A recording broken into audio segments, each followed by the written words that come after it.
Mining games. I've always been a fan. There's an inherent sense of gratification to be had from the gameplay loop of venturing downwards, fighting off subterranean menaces, and collecting resources before returning to the surface to exchange your loot for more effective means to do it all over again. It's a simple concept with room for advancement and creativity having the potential to spawn awesome games. My first foray into digging was the flash game Motherlode, which I bet most folks who are participating in the flash game renaissance of the aughts are familiar with. Then there was Miner Dig Deep, an indie Xbox Live Arcade title from 2009, and while in a way these represent the most basic form of the arcade mining sim, they certainly helped lay a foundation for developers to expand on the genre with their own innovations.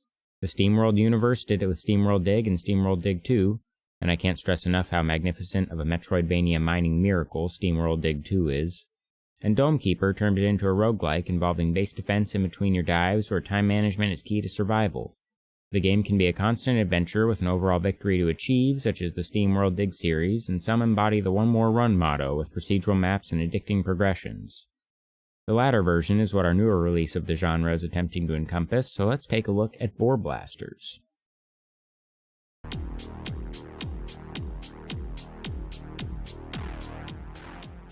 Boar Blasters takes our mining to a whole new level, as instead of being on foot with a pickaxe, you are a sturdy dwarf piloting a machine gun firing helicopter to do your rock busting.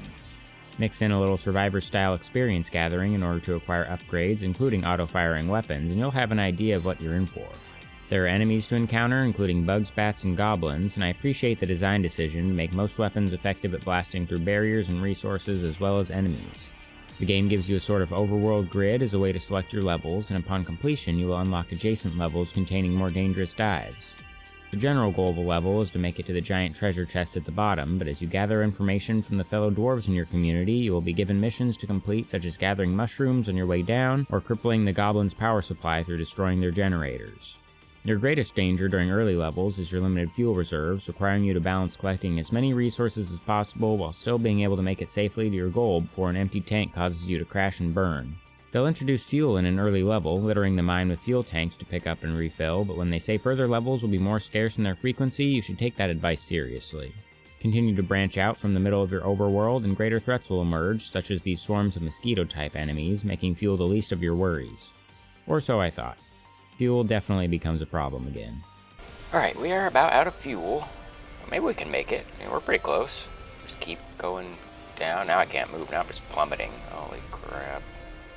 Some fuel. That doesn't matter, I guess. Oh, we're so close.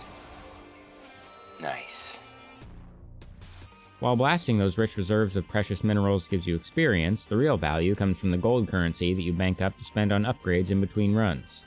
This will allow you to beef up your helicopter with more armor plating, greater fuel capacity, stronger weapons, and stronger magnets to gather your resources, to name a few.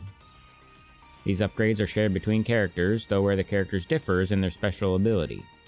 Colliding with an enemy or wall will cause hull damage, but the starter dwarf gunner's ability surrounds your ship in a powerful force field, allowing a brief period of invulnerability to ram a path forward, destroying rocks and damaging enemies.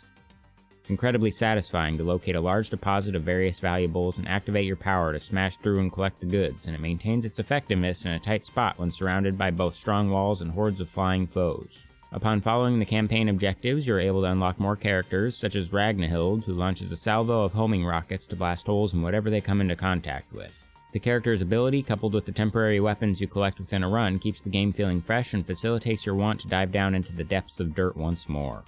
There's a light story here that provides momentum to your runs, but upon completion I felt like my interest in the game plummeted down a mine shaft. It sounds like I am not the only one who had this experience, as the developers have announced an endgame roadmap that they are working on, with the first update already out providing some new activities and quests, incentivizing me to jump back in.